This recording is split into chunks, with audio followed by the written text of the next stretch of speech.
for those who don't know the 5 love languages, where have you been? And if I didn't learn the tools to be able to regulate my emotion, I would have been the husband beater. Fact, because I would have slapped you before you slapped me. No, I would have taken up. Know yourself. Know yourself before you get into marriage.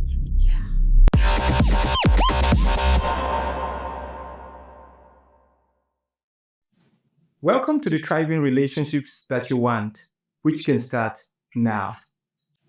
We know you did not enter a relationship so that you can be lonely or miserable. You probably entered a relationship because you want somebody that you can share your life with, someone you can feel safe with, someone you can build safety, security, emotional connection, physical intimacy, someone that you can share your hopes and dreams with. And perhaps if you want, someone you can have a family with. My name is Adingupu. And I am Dr. Dami Adingupu. And we are your hosts for the Thriving Relationships Now podcast. On this podcast, we will bring you content that will help you to learn about yourself, your spouse, your children, and every relationship that is important to you. We will also equip you with skills that will help you develop a healthy and thriving relationship. So this is your invitation to join us on this journey of learning and growth. In this first episode, we will be sharing our journey from emotionally and psychologically wounded children to our journey of becoming wise adults. Before we start, let me ask you, what relationship experience do you remember that has strengthened or inspired you the most? Okay. What relationship experience? I think looking back, it would be when I started my PhD and I moved to Exeter. And I rented an apartment with an older couple, way older couple. I mean, the wife was retired and the husband was nearing retirement. Oh, there's ought to be your parents. Yeah, I mean, they're actually surrogate grandparents to our children now. And they modeled amazing relationship, not a perfect one, and they will be quick to tell you that as well. But they actually showed me what companionship looked like, a friendship looked like, and what being in this together looked like. With them often acknowledging that they're not perfect and they have areas that they struggle with, but at least they modeled health within a relationship and two people doing life together in a really beautiful way. And that kind of inspired me to think, I want that one day. I want it one day where I have a spouse that I can do pretty much most things with. Like they had a lot of things that they did together, and they had some bits of things that they did individually that was for themselves. But they just modeled such a beautiful relationship, and that totally inspired me. But hey, I'm out here. Same for you. I'll say yours is, or would I say mine is quite similar to yours. Because when we got married and we moved to Exeter, it was a community, and it's not just one person. Not just one couple. So I would say 3 couples that modeled what marriage is all about, what healthy relationships all about, that I'd never seen before. And it was like, as you said, with the Judy and Peter, and said, you wanted that. So it was the same thing with me, and I saw, and they were quick to say the same thing. I'm not perfect. We are just learning every day, day by day. And when you see that, it's like, okay, I want this. This is what I want. It's beautiful. And this couple still today, they're like brothers to me and sisters. So because they have helped me and shaped me to who I am today. Yeah. That's incredible, though, that we were that hot. Because if you think about it, I was starting my PhD, which means I wasn't a baby. And your first kind of relationships, I mean, you had many I know. that shaped you and impacted you positively. Yeah. It was after we were married. Yeah. And dude, that was at least 3 decades of your life. Oh. At that point.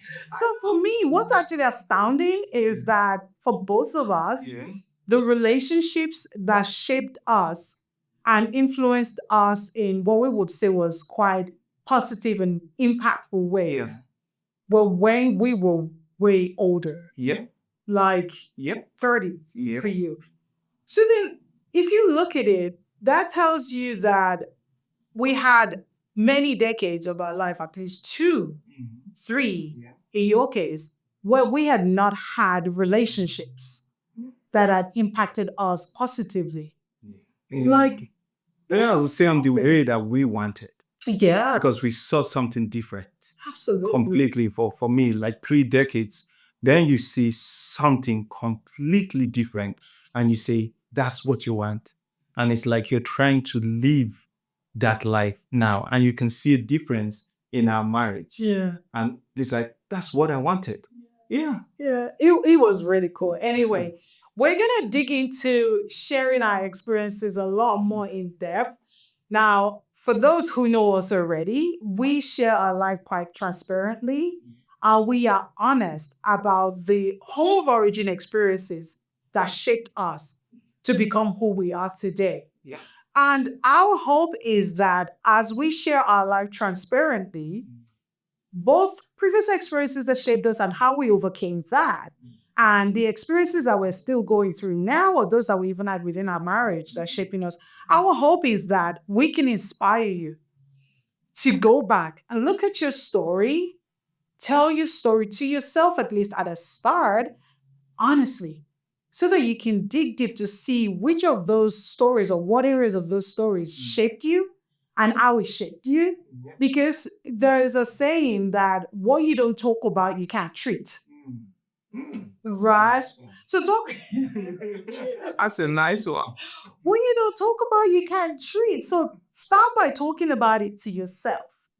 Acknowledging and being both positive and negative experiences aware. Be aware of how those experiences shaped you so that you can at least know what you might need to treat. And you can get on the journey of treating what might need to treat. So let's dig into it. As we share our experiences on our journey that we're hoping will help people, why don't we start by don't worry. Yeah. All right. Can you take us back to your home of origin? What was it like? What was the atmosphere that was set by your parents? Because we know that as parents now raising 3 children, Yeah. we set the temperature in our home. I will share some recent story where our 10-year-old pulled me up on how I set the temperature on a school morning. So we know that we set the temperature in our home. Yeah. And that impacts our children and how they show up in the world. Yeah. So take us back to your home of origin. Yeah. What was the atmosphere like? What atmosphere did your parents set for you? Atmosphere. Atmosphere. I would say it wasn't that of, because I'm number 6 out of 8 children. So you can imagine. It's the atmosphere for the first definitely is not the same atmosphere for number 6. So it's the same thing I speak to my eldest brother that is he is the first boy. I say, your story is different from my own story. So what you experienced is different from me. So you can't take my story away from me. It is my own story. Absolutely. So tell us the story. That was The atmosphere I would say it was one that wasn't great. It wasn't that of joy or intentional joy all the time. Yeah, it was just one that was just there. So the atmosphere was just there. Yeah, it was just. Does anyone know? I feel like everyone's just there.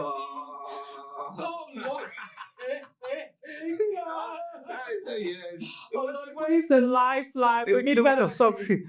No, but it wasn't like, if I compare it to us now today, it's not the type that we intentionally want to create joy in our family. We want to intentionally create memories. So that intentionality that I'm talking about, it wasn't there. Yeah, it wasn't there. Oh, wow. Yeah. And now you're wondering how that shaped him. Given that we said your home of origin experiences shape you, we have talked plenty about this, and we'll share with you at some point in our story. Yep. So what about you? What about me? Yeah. My home of origin atmosphere. Oh boy. It was, to say it kindly, confusing. I think confusing is Married you. you did you hear me. It was confusing. It was confusing in that I grew up in a quite religious home. So there was a lot of religious practices where you're forced to fast and you're forced to go to church and participate in all of the serving and everything. However, whilst there is that participating in religious activity, Yeah. it's the seeing, the living it out within the home Yeah. was confusing. Was confusing because there was a lot of fear. Yeah. There was some physical violence. Yeah. So confusing. Because there were days that there was happiness. There was days that you felt nobody cared. And then mom will make the difference. There were many days that were ruled by fear. And there were days that there was joy. So confusing. The atmosphere was confusing. It was confusing. No. Wow. But yeah, it was confusing. And I'm still, in my grown life, trying to figure out all of that confusion and trying to see, okay, they were good and how did those shape me? And the bad part, what was the impact? And we're still on that journey. We'll talk more about that. Absolutely. But let's kind of dig through this a little bit more. Yeah. If you look at your childhood and just take us back there, because we said today we'll be talking about our journey from wounded children, both emotionally and psychologically, to the journey we've been on for the last 14 years of being married. So for those who don't know, we've been together for 22 years. Yeah, 22 years. Been together for 22 years. Yeah. Whoop, whoop. And we've been married for 14 years. The man took his time. But that's a story for another day. I have to make sure, pray fast. To deal with the confusion. Yeah.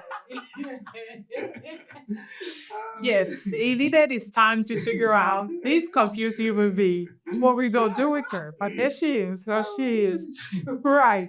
So if we look back then, do you have any vivid memories from your childhood that you feel, okay, this was an emotional or psychological wound that actually, with all the work we've done, and we are still working on being a more whole version of ourselves. So because we're marriage coaches, doesn't mean that we're still not doing the work. We're doing the work.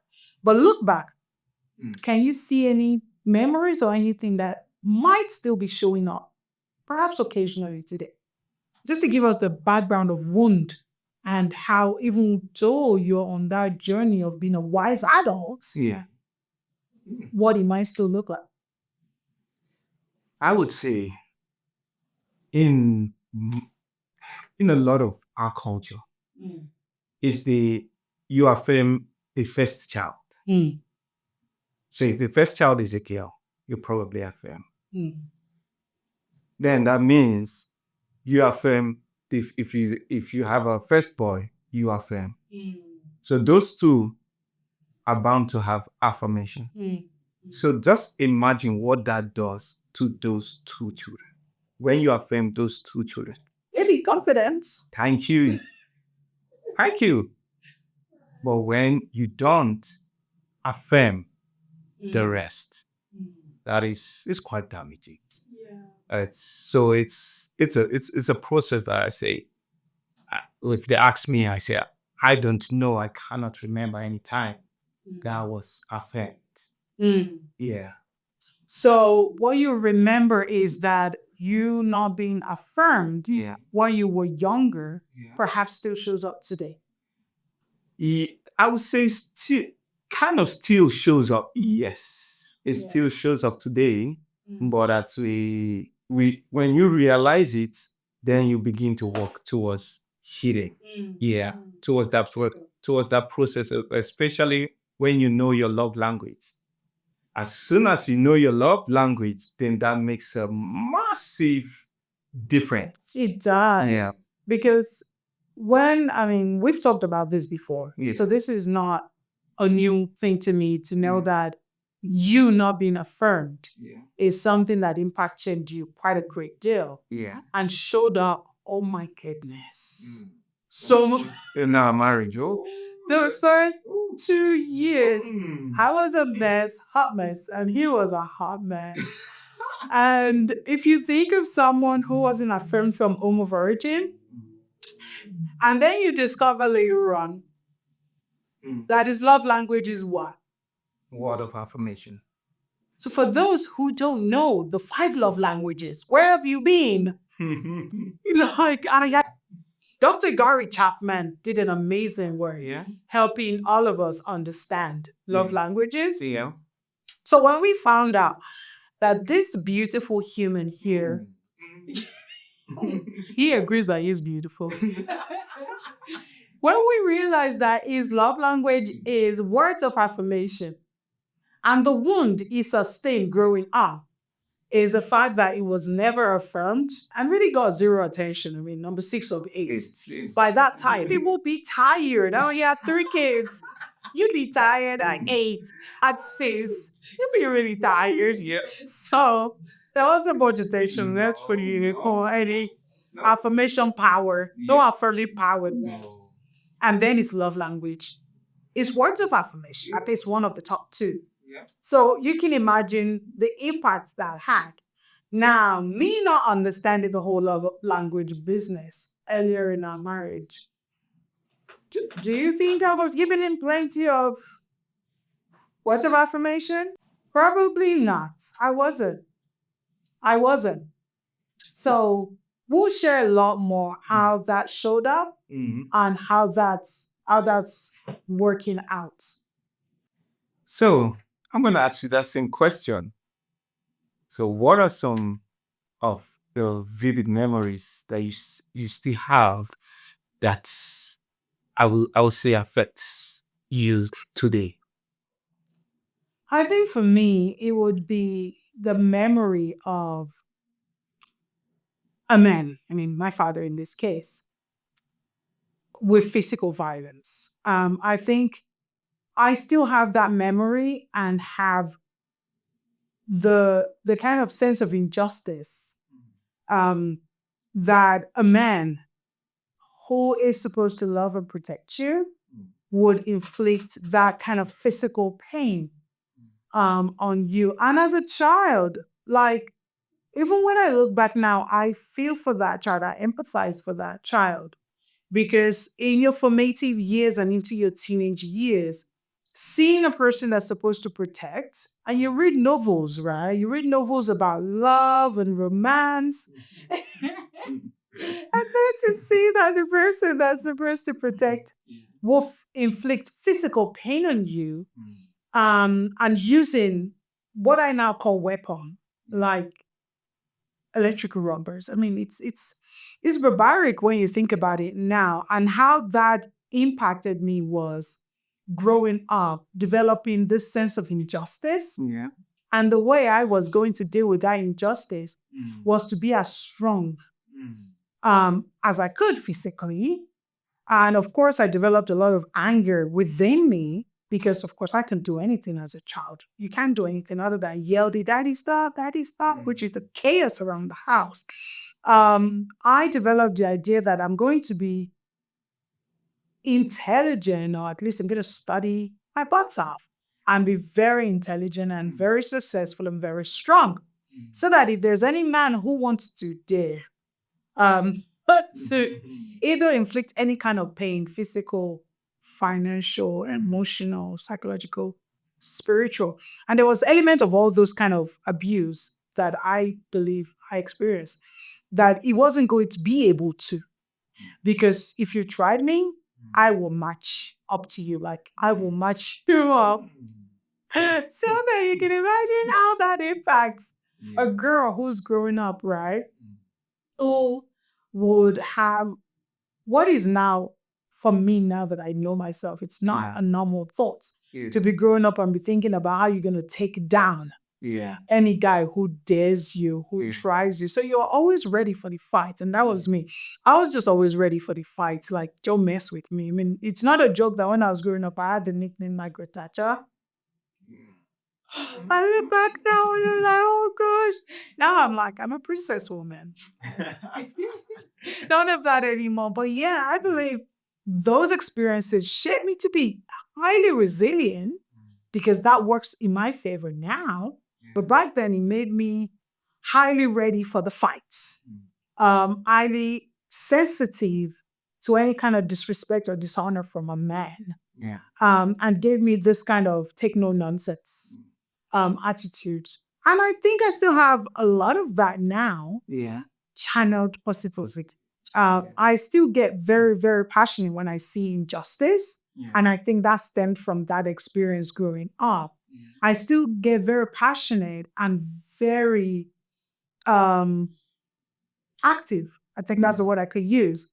When I see couples still inflicting physical violence or emotional violence on each other, which is why we do what we did. This is one of the reasons we became marriage coaches and got trained and certified to be coaches and mentors. Because I guess for me, some of that is now being turned around. I think for good now. I think that would be how I would say it showed up. But just imagine you turning yours right now, you turned yours for good. But just imagine both men and women in that situation growing up as teenagers and they are in their 30s, their 40s and 50s, but they're still traumatized like that and not healed. Oh man, there is so much trauma in our community. I think a lot of us saw too much growing up.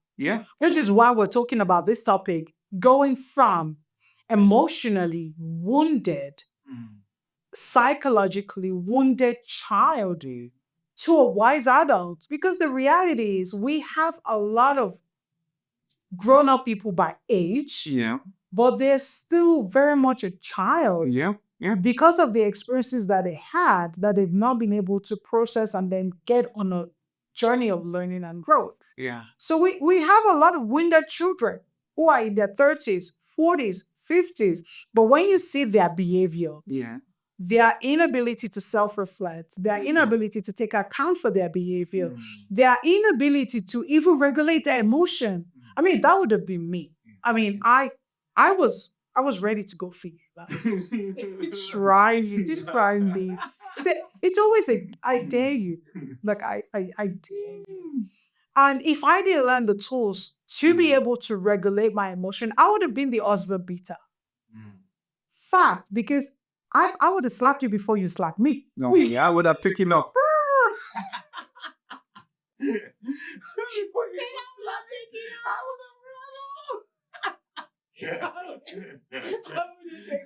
Oh yes. Oh man, no.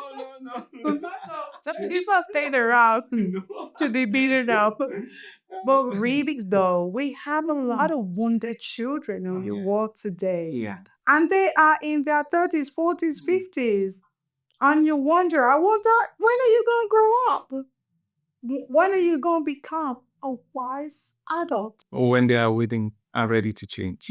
And they're ready to change. Face that trauma and say, we're gonna deal with it now and move forward. Yes. Some people are not ready to deal with that. They're not ready to go back so that they can move forward. And we're going to do a lot of going back to move forward in this podcast. We're going to be talking about back then, but we're not staying back there. So we're not encouraging you to look back to stay back or to look back to stay angry. We're encouraging you to look back so that you can deal with those things from back then, Yeah. so that you can move towards becoming a wise adult. Yeah. All right, I think I have another question for you. Okay. At what point then, because we dated for 8 years, right, before we got married, that's another story. Don't start that story yet. We dated for 8 years before we got married, and we've been married 14 years. So at what point in the last 22 years would you say for you that you recognize, okay, there's a lot of mess here Yeah. based on how I was raised or whatever, Yeah. and I have to get on a journey of kind of growth? At what point would you say it was for you? I would say, oh, we did it for 8 years. I would say maybe when I thought, oh, she's the one I gotta marry. You got to. I'm going to marry. Oh, okay. You know? I was like, So you I got said, to. so then I realized that, I cannot make the same mistake my parents made. So we need to go on that learning and growth journey. That's when I realized that was it. That was it.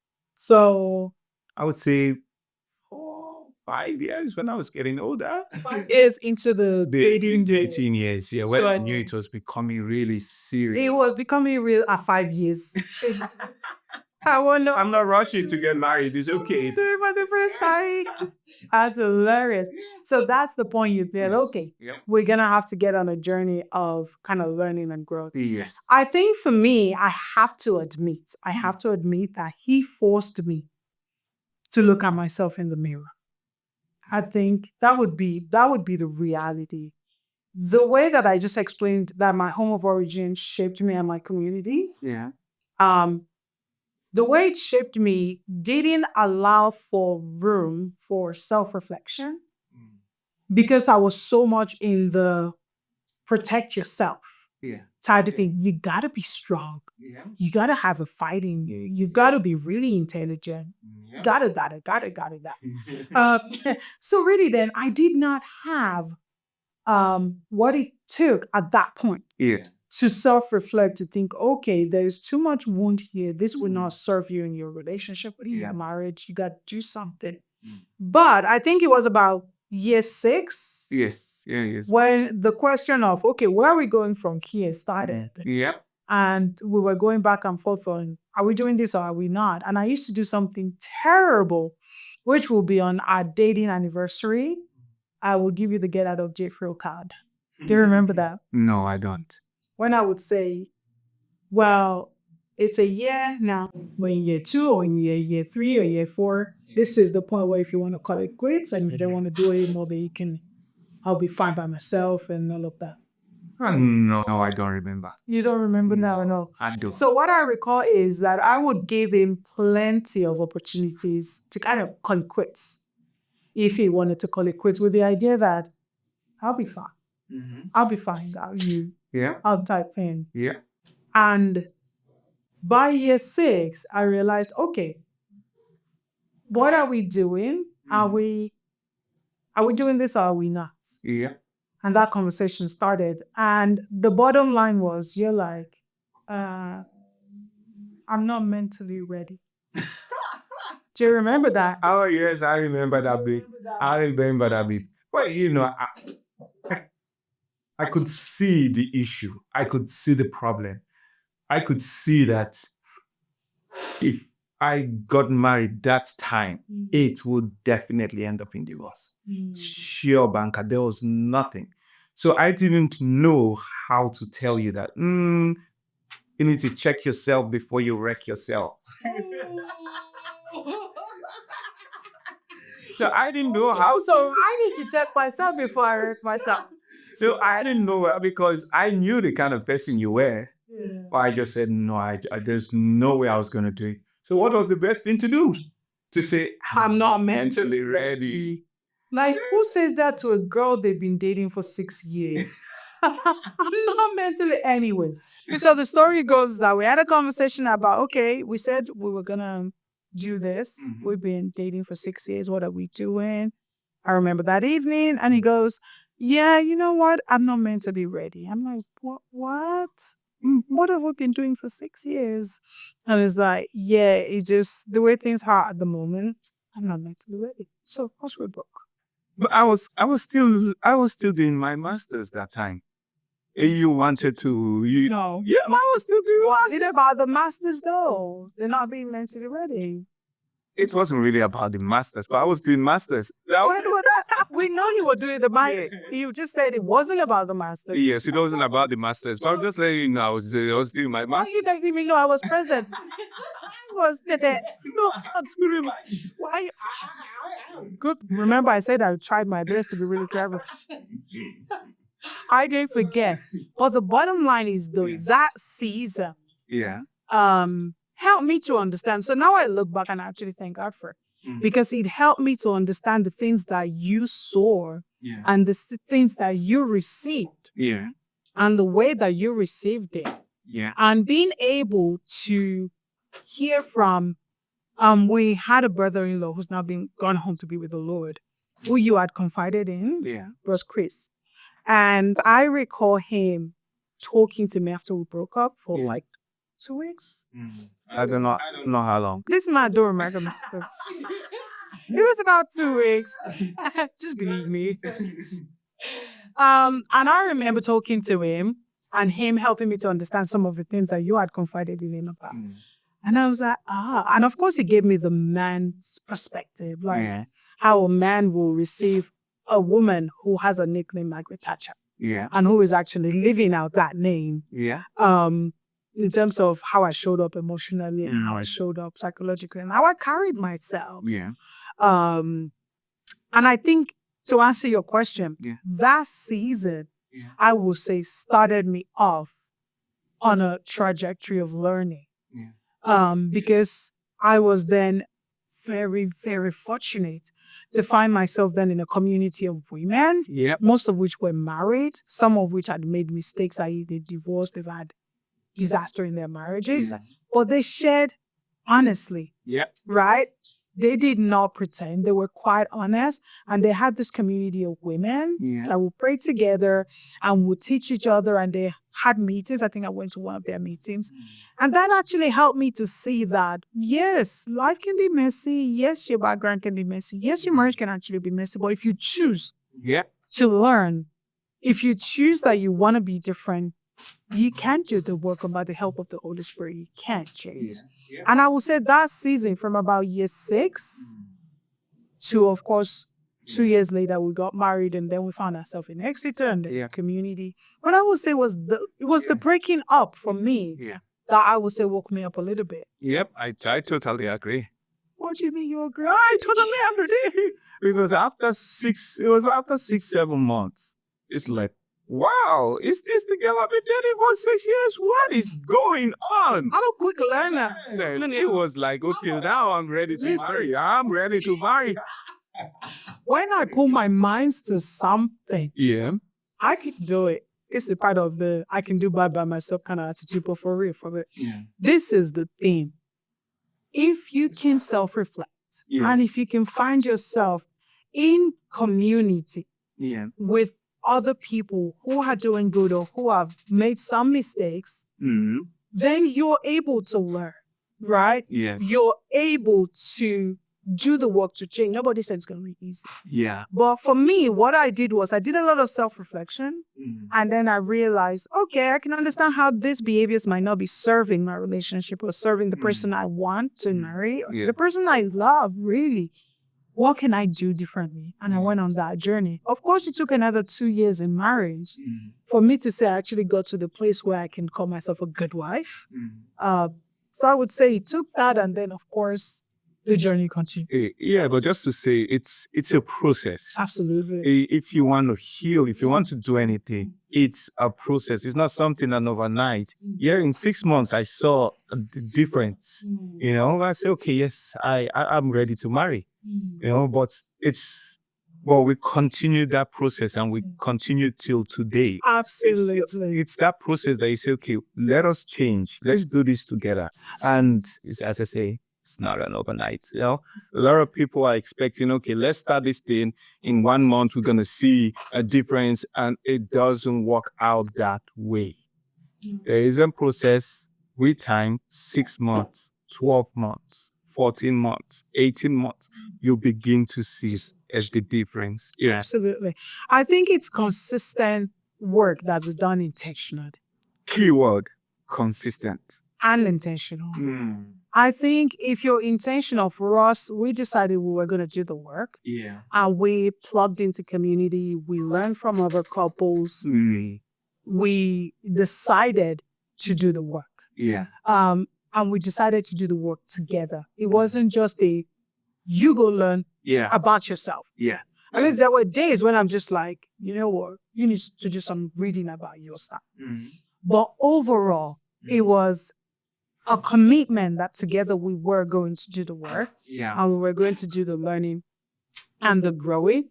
And for me, I think it brings us into the idea that you've got to find yourself community. Yeah. I think what saved us is one, at year 6, the community we found ourselves. Oh, yeah. Right? Yeah. I had that group of ladies, which is a community Yeah. that mentored me for that season. Yeah. And then when we got married, Yeah. I pretty much got handed over Yeah. to another community Yeah. that supported us and helped us. And then on and on it went. So I think, in the next episode, we'll talk about the role of mentors and how it has shaped us, just to kind of give you a little bit of our background. Yeah. So then our journey to moving from wounded. So our journey from moving from wounded children to wise adult. Yeah. Would you kind of give a little bit of a summary of, if you were to kind of paint a picture? I would say the first thing will be being intentional to change. That's the first thing. The second thing is community. Having the right community, the right people around you. You know, the third is mentors, because we see what mentors have been valuable to us even till today. Having mentors that are 40 years in marriage, 26 years in marriage. So, you want to ask them questions. I would say listening to podcasts. There's some podcasts that that, okay, these are valuable to me and my wife. Because when we started, we were listening to like Focus on the Family. And when we started that, and we'll come back and we'll talk. So what can we do? What can we do to make sure we can be better in our marriage as husband and wife, as parents?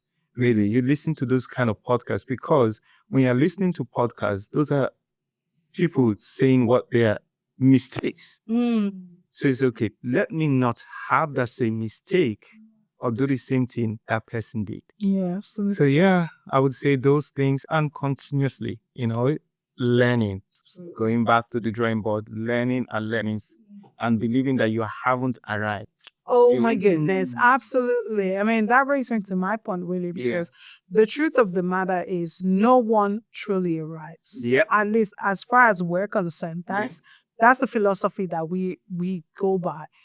We don't truly arrive in a place where there's nothing else to learn again. So long as the Lord would wake us up tomorrow, there's something to learn. You can always learn. You can always grow. So there's always healing to take place, because you don't even know some of the subconscious stuff that's still there that we perhaps had not even got to.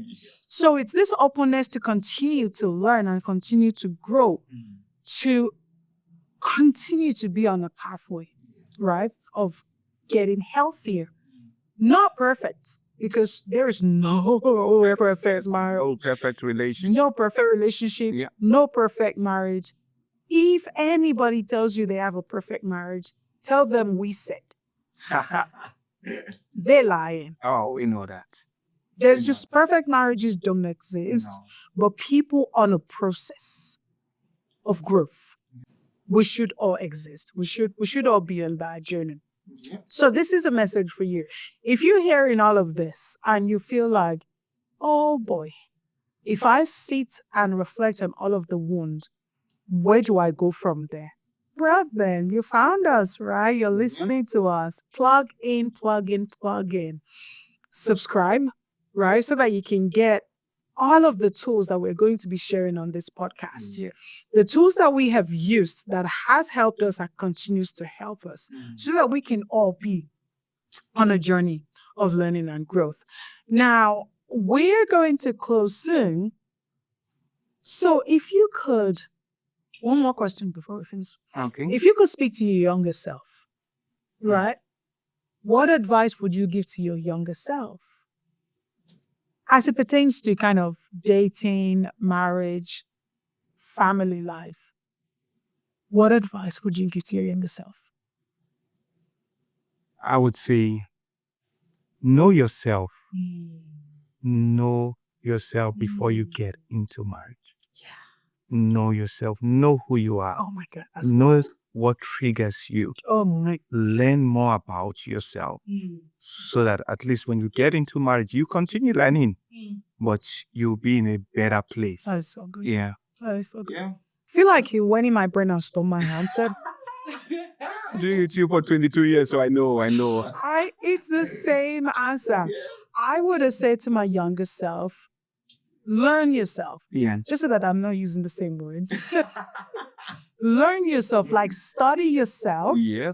and then enroll yourself in the education, in the learnings that it's going to take to be the better version of you. Yeah. It will be do the work to be healthier before you get into marriage. I think that would be the advice that I give my younger self. So as we close, I'm going to be reading how we actually describe wise adults because we wanted to get it right. So for that reason, I will be reading how to you, and I hope that this resonates with you and this is the kind of person that you want to be working towards, doing the work, listening to the podcast, getting the therapy if you need it, going to coaching, getting coaches, getting mentors. So what do we actually mean about being a wise adult? Are we going to be talking about the context of marriage, right? Being a wise adult in marriage does not mean you have to be a perfect person. We want to lead with that. But it means you are a person on a healing journey. Spiritual healing, emotional healing, psychologically getting healed. You're on a healing journey. This kind of person, this wise adult that we're talking about, brings humility, courage, and intentionality into the marriage. Right? They are not doing anything in the relationship out of their wounds, out of their needs, or reacting out of previous experience, but rather out of wholeness. This person, this wise adult, has faced the reality of their emotional and psychological wound. Right? They have then taken responsibility for their healing. The whole idea is, whilst you are not responsible for that emotional and psychological wounds, you're responsible to do the work now as an adult to heal. Right? So to be a wise adult, you have to take responsibility for your healing journey. And that's the journey we're on. It's when I'm angry because you did something that's quite innocent in your view, but I'm triggered because I feel like that makes you feel like I'm a man. I have to take responsibility for that. That's what makes me a wise adult. Like, that's on you. That's you being triggered. So you take responsibility for your healing journey and how you show up in your relationship. You show up in your relationship with awareness about who you are, about the things that triggers you, and you show compassion to yourself and compassion to your spouse. It's always the idea that if you're wise adults, you lead your thoughts with always benefit of doubt. So the previous Dami, whatever triggers me, that makes me feel like he's just trying to walk all over me because he's a man. Now, the wiser version of me, I'm pretty sure he didn't mean it that way. Right? I'm pretty sure that was not the intention. So I literally have to talk to myself and to my brain and the distortions that's in there because of my experiences to say, benefit of doubt. Did he really mean to sound disrespectful or harsh or even aggressive? Did he mean that? When my husband's angry, let me go. The muscle popping. I have to remind myself, is it meaning to look intimidating now? And the wise adult in me goes, no, he's just experiencing his own triggers right now. So show him compassion and show yourself compassion. A wise adult can recognize when behaviors default to the wounded child that's still in that. That means that you're still on a healing journey. And you're still a wise adult. But you're able to recognize those moments where you will fall short. Right? But you don't stay there. You recognize what has triggered you. Is it the pain? Is it the fear? Is it unmet needs? And then you get on the work to be transparent with your spouse to let them know what's going on. Yeah. And when you catch yourself that you've defaulted, which we do, when you catch yourself that you've defaulted to the wounded child, you take responsibility for whatever mess you created. For me, it usually looks like my tone's just been a little bit too short. It's been a little bit too disrespectful. It's typically my tone. My husband will say, it's not what you're saying, it's how you're saying it. So when I default to my wounded child, it's cleaning up that mess with respect and dignity and compassion for you and for myself, right? And then thoughtfully repairing the damage that wounded child causes, right? Because you're on a journey of becoming wise adults and you default to being a wounded child, typically children will make messes, right? Yeah. So if the wounded child in you makes a mess, clean it up, Yeah. right? By repenting, by asking for forgiveness with a contrite heart and repairing. It's not them getting up bravado of like, come, but I'm fine and all of that stuff. What if I don't know how to apologize? Then what happens? Oh, we're going to teach you all of that. I said, hang in with us. Hang in here with us. Click subscribe. You're going to learn how to apologize and how to communicate about those triggers and all of that. All right. So the wise adult has to ground themselves in self-understanding, self-compassion, care for themselves and care for their partner. And this is the journey we are on, right? So if you are interested in growing self-awareness, emotional regulation, empathy, perspective taking, learning how to set healthy boundaries, developing a growth mindset, and you want to come on a ride to go from a wounded childhood to a wise adults, this is your invitation. Yeah. If you really enjoy this, please share with your friends, your families. Please subscribe and you will get more information. Thank you for joining us on the Thriving Relationship Podcast. See you soon.